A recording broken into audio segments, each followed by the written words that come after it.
नमस्कार, संघर्ष और सफलता में आपका स्वागत है। मैं आपका दोस्त योगेश। आज की न्यूज़ की हम बात करते हैं। 4.5 माह बाद 80 पैसे महंगा हुआ पेट्रोल और डीजल। कृषि कानूनों के पक्ष में 85.7% किसान। सुप्रीम कोर्ट की समिति के सदस्य घनवट ने सार्वजनिक की रिपोर्ट। कृषि कानूनों पर बनी सुप्रीम कोर्ट की समिति के सदस्य अनिल घनघट ने दावा किया कि सिर्फ 13.3% हितधारक ही कृषि कानून के विरोध में थे। 85.7% यानी करीब 3.3 करोड़ किसान हमेशा से कानूनों के पक्ष में थे। उत्तराखंड में धामी, गोवा में सावंत दोनों दूसरी बार बने के मुख्यमंत्री। जी हाँ, 11 दिन बाद असमंजस खत्म। विधायक दलों की बैठक में हुआ नामों का ऐलान। भारतीय जनता पार्टी आलाकमान ने उत्तराखंड में पुष्कर सिंह धामी व गोवा में प्रमोद सावंत पर अपना भरोसा कायम रखा। दोनों नेता लगातार दूसरी बार मुख्यमंत्री बनेंगे। यूक्रेन का हथियार डालने से इनकार। युद्ध का 26वां दिन। कीव में सोमवार को भीषण रूसी बमबारी के बाद मलबे में तब्दील शॉपिंग सेंटर से उठती लपटें व धुआं। मलबे से 8 शव निकाले जा चुके हैं। यूक्रेन के उप प्रधानमंत्री बोली, चिट्ठी लिखकर वक्त बर्बाद न करें रूस। यूक्रेन ने बंदरगाह शहर मैरियुपोल में हथियार डालने का रूस का निर्देश ठुकरा दिया है। और साथ ही अब हम आगे बात करते हैं। 5 मिनट में पहुंचे इंडिया गेट से रिंग रोड। जी हाँ, अगले माह खुल जाएगी आधुनिक टनल व 6 अंडरपास। उप मुख्यमंत्री सिसोदिया ने लिया कार्यों का जायजा। दिल्ली की आधुनिक टनल तैयार हो गई है। प्रगति मैदान में बनाएगी इस टनल से अगले माह वाहनों का आवागमन शुरू हो जाएगा। इससे प्रगति मैदान के पास वाहन चालकों को जाम से छुटकारा मिलेगा। 30 मिनट का सफर 5 मिनट में पूरा होगा। ध्वस्त व्यवस्था को दर्शाती है the Kashmir files. The Kashmir film के समर्थक और विरोध के बीच कश्मीरी पंडितों के संगठन ग्लोबल कश्मीरी पंडित डायस्पोरा GKPD ने इसे धर्म के चश्मे से न देखने की अपील की है। NCR में गैस PNG उद्योग के लिए बायोगैस ईंधन अनिवार्य। साल के आखिरी तक की मोहलत, उत्सर्जन मानक भी तय किए गए हैं।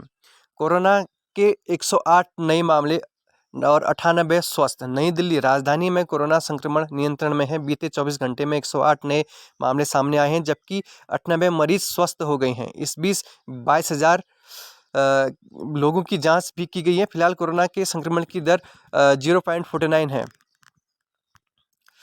हर घर को 24 घंटे मिलेगा पानी। दिल्ली मुख्यमंत्री अरविंद केजरीवाल ने कहा कि दिल्ली सरकार हर घर को 24 घंटे नल से साफ पानी उपलब्ध कराएगी। माँ ने 2 महीने की बच्ची का गला दबाकर ओवन में छिपाया। मालवीय नगर की घटना, दूसरी संतान बेटी होने से थी नाराज। हत्या में दोषी भगोड़ा 8 वर्ष बाद गुरुग्राम से गिरफ्तार। दिल्ली पुलिस की अपराध शाखा ने हत्या के दोषी भगोड़ा गुरुग्राम निवासी कर्मवीर सिरोह को रविवार को गिरफ्तार किया गया है। कोरोना को चित कर विद्यार्थी चल पड़े स्कूल। नई दिल्ली राजधानी में महामारी के 2 साल बाद फरवरी से स्कूल खुल गए हैं। स्कूल प्रबंधन सामाजिक दूरी के साथ साथ विद्यार्थियों का स्वागत भी कर रहे हैं, पर फिर भी हाजिरी 30% तक नहीं पहुंच पाई। इसका सबसे बड़ा कारण है कि स्कूल बस की सुविधा न होना। बस में आग, ड्राइवर कंडक्टर का समय रहते बाहर निकले। कीचड़ लगने पर 2 भाइयों को चाकू मारा और गिरफ्तार। होली के दिन नई दिल्ली की घटना, पिता से कहासुनी करने पर बेटे ने कारोबारी को गोली मारी। प्रतिद्वंदी की हत्या करना चाहता था DRDO का वैज्ञानिक। रोहिणी कोर्ट परिसर में IED विस्फोट मामले में पुलिस ने दायर किया आरोप पत्र। पाकिस्तान से कर्ज वसूली संबंधी याचिका पर सुनवाई से इनकार। उच्च न्यायालय ने सोमवार को पाकिस्तान पर भारत के बकाया कर्ज की वसूली की मांग संबंधी जनहित याचिका सुनवाई से इनकार कर दिया। यह राशि अब कथित तौर पर 1 ट्रिलियन रुपये से अधिक है। आवासीय सोसाइटी में रह रहे लोगों को राहत। उच्च न्यायालय ने द्वारिका में एक आवासीय सोसाइटी में पिछले 2 दशक से रह रहे 3 लोगों को राहत देते हुए कहा कि इस चरण में फ्लैट खाली करने का निर्देश देकर उन्हें निराश करना उचित नहीं होगा। फेसबुक, ट्विटर और गूगल की याचिकाओं पर 10 मई को सुनवाई। उच्च न्यायालय ने योग गुरु बाबा रामदेव मामले में गूगल, फेसबुक, ट्विटर पर दायर याचिकाओं पर सुनवाई 10 मई तय की है। याचिका में सिंगल जज उस आदेश को चुनौती दी गई है जिसमें रामदेव के खिलाफ अपमानजनक सामग्री वाले वीडियोस के लिंक को वैश्विक रूप से हटाने का निर्देश दिया गया है। केंद्र दिल्ली सरकार पुलिस को नोटिस। उच्च न्यायालय ने फरवरी 2020 में दिल्ली दंगों के साथ साथ नागरिकता संशोधन अधिनियम CAA और राष्ट्रीय रजिस्टर्ड के विरोध में सार्वजनिक संपत्ति के नुकसान में शामिल लोगों से वसूली मामले में केंद्र व अन्य को नोटिस जारी कर जवाब मांगा है। हर साल 200 मीटर गहराता जा रहा पानी। नई दिल्ली में विश्व जल दिवस आज। थीम है इसकी भूजल अदृश्य को दृश्यमान बनाना।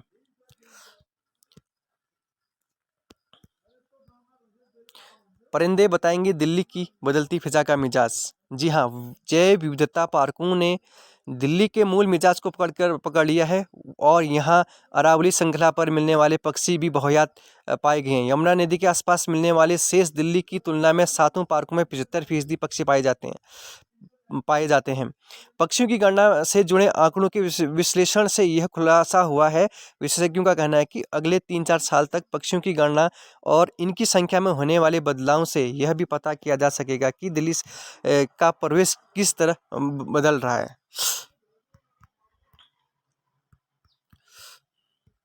DU दिल्ली यूनिवर्सिटी में शैक्षणिक सत्र 2022-23 के दाखिले के लिए अतिरिक्त योग्यता मानक नहीं होंगे। इस बार दाखिले केवल प्रवेश परीक्षा से होने हैं। ऐसे मानकों में शर्त समाप्त हो जाएगी। सिर्फ प्रवेश परीक्षा common university entrance test CUET में प्राप्त अंक ही दाखिले का आधार बनेंगे। बीते साल कट ऑफ के दाखिले में कॉलेज अतिरिक्त योग्यता न्यूनतम योग्यता मानक लगाते थे। DU में टेस्टिंग कमेटी के इन प्रस्तावों को मंगलवार को होने वाली अकादमिक परिषद की बैठक में मंजूरी देने के लिए लगाया गया।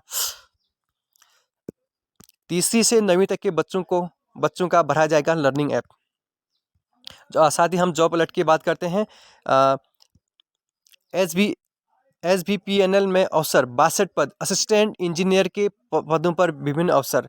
इसमें आय सीमा न्यूनतम 20 वर्ष रखी गई और अधिकतम इसमें 42 वर्ष रखी गई है। चयन का जो इसमें तरीका होगा वह होगा अंतिम चयन 2022 की गेट परीक्षा के अंकों के आधार पर होगा। इलेक्ट्रॉनिक, मैकेनिकल, सिविल इंजीनियरिंग के इच्छुक उम्मीदवार गेट 2022 परीक्षा क्वालिफाइंग किए हुए हों।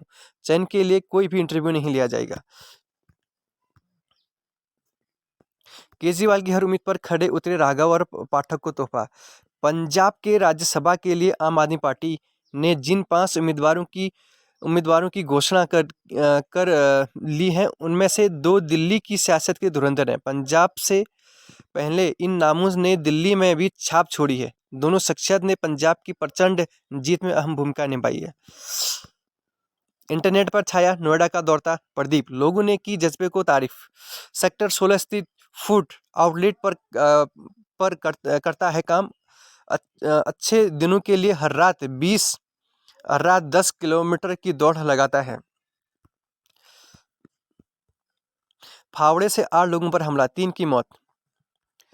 बुलंदशहर खानपुर थाना क्षेत्र में गांव माजरा सोमवार सुबह डेयरी केमिस्ट बलवीर उर्फ बल्लू ने 8 लोगों पर फावड़े और बलकटी से हमला कर दिया। इसमें महिला समेत 3 लोगों की मौत हो चुकी है। कुत्ते के विवाद में कैंची घोंप कर दी युवक की हत्या, आरोपी गिरफ्तार। हरियाणा कर्मचारी चयन आयोग पंचकुला लेबोरेटरी टेक्नीशियन के पदों हेतु इसमें हरियाणा चयन आयोग ने आवेदन मांगा था, जिसके परिणाम इसमें अब सार्वजनिक हो चुके हैं। भारत जापान रिश्ते की गर्मजोशी। जापान के साथ भारत का 70 साल पुराना रिश्ता मायने रखता है। 14वें शिखर सम्मेलन में प्रधानमंत्री नरेंद्र मोदी ने जापान के प्रधानमंत्री को चीनी आक्रामकता के बारे में तो बताया ही, साझा बयान में भारत की धरती पर पाक प्रायोजित आतंकी हमलों की भी निंदा की। भगवंत मान ने अपने पास रखे गृह समेत 27 महकमे। पंजाब के मुख्यमंत्री भगवंत मान ने गृह एवं न्याय, विजिलेंस, उद्योग, कृषि, रोजगार, उत्पत्ति समेत कुल 27 विभाग अपने पास सुरक्षित रखे हैं। बाकी 10 विभागों को मंत्रियों को सुपुर्द कर दिया गया है। वीरेन फिर बने मणिपुर के मुख्यमंत्री। भारतीय जनता पार्टी विधायक दल के नेता एन वीरेंद्र सिंह ने सोमवार को राजभवन में दूसरी बार मणिपुर के मुख्यमंत्री पद की शपथ ली। यूपी में योगी मंत्रिपरिषद पर शीर्ष नेतृत्व की मुहर। लखनऊ से खबर आई है। भारतीय जनता पार्टी के शीर्ष नेतृत्व के योगी सरकार ने दूसरे कार्यकाल में मंत्रिपरिषद पर मुहर लगा दी है। 25 मार्च को योगी आदित्यनाथ प्रधानमंत्री नरेंद्र मोदी की मौजूदगी में मुख्यमंत्री पद की शपथ लेंगे। स्वाति बनाम दयाशंकर तलाक का केस फिर शुरू करने की अर्जी। योगी सरकार में मंत्री रही स्वाति सिंह ने अपने पति बलिया के नवनिर्वाचित विधायक दयाशंकर सिंह के खिलाफ तलाक का मुकदमा फिर शुरू करने के लिए फैमिली कोर्ट में अर्जी दाखिल की है। आवासीय इलाकों में रूस की भीषण बमबारी और इसमें भारी नुकसान झेलना पड़ा। धन्यवाद।